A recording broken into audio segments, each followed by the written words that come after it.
আপনি যদি চট্টগ্রামের হয়ে থাকেন তাহলে অবশ্যই চট্টগ্রামের new market, Zahur hawkers market বা কোর্ট বিল্ডিংয়ে গিয়েছেন।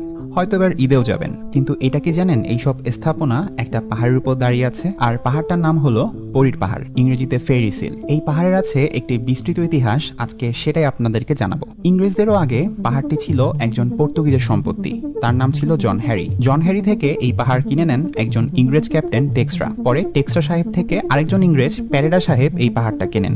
এরও পরে 1850 সালের দিকে পটিয়ার খ্যাতনামা জমিদার অখিল চন্দ্র সেন মাত্র 9,000 টাকা দিয়ে এই পাহাড়টি কিনে নেন। আর এরপরের কাহিনী জানার জন্য আমাদেরকে শহরের একটু উত্তর দিকে যেতে হবে। বর্তমানে মহসিন কলেজ যে পাহাড়ের উপর দাঁড়িয়ে আছে, সেই পাহাড়ের নাম ছিল মাদ্রাসা পাহাড়। এই পাহাড়ের ইতিহাস আরেকদিন না হয় বলবো। এই পাহাড়ের উপরে এখনো একটি ভবন দেখতে পাবেন যা পর্তুগিজ ভবন নামে বেশি পরিচিত। এই পর্তুগিজ ভবনই ছিল চট্টগ্রামের প্রথম আদালত ভবন এবং ইংরেজদের প্রশাসনিক কাজকর্মের অফিস। 19বিংশ শতাব্দীর শেষের দিকে প্রশাসনিক কাজকর্ম যখন বেড়ে গেল, তখন ইংরেজরা শহরের দক্ষিণ দিকে অর্থাৎ আন্দরকিল্লার দিকে অফিস আদালতগুলো সরিয়ে নিল। এরই পরিপ্রেক্ষিতে জমিদার অখিল চন্দ্র সেন থেকে 1889 সালে সরকার পরীর পাহাড় কিনে নেয়। 1893 সালে এখানে নির্মাণ করা হয় একটা দৃষ্টিনন্দন ভবন যা এখন কোর্ট বিল্ডিং নামে পরিচিত।